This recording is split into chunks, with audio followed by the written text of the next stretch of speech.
How's it going? This right next to me is a 2022 Ram 1500 Bighorn. So I'm gonna do a quick video and just go over everything there is to talk about it. So starting out up front, you have this big Ram front grille, the chrome accents around the front, the halogen headlights and fog lights down at the bottom. Coming along the side now, you're gonna have the 5.7 liter Hemi under the hood, the wheel running boards. You have your nice tires that will be able to handle anything that winter or summer has to throw at us.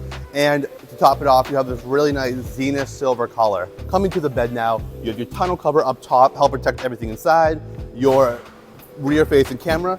Drop this down, you have a soft drop, spray and bed liner to be able to fit anything you have to fit back here, whether it be for work, traveling, anything like that. Coming inside now, you're welcome to some really nice cloth seating all the way around, your leather wrapped steering wheel. You have this Uconnect system, the Uconnect 4, Apple CarPlay, Android Auto, everything like that. You come inside now, all right down here by the shifter, you're gonna have some buttons for your transmission, drivetrain, everything like that, and all your climate control right down here. And if you have any more questions that I haven't already answered, or you think that this one might be the one for you, please feel free to give us a call or come on in and check out for yourself.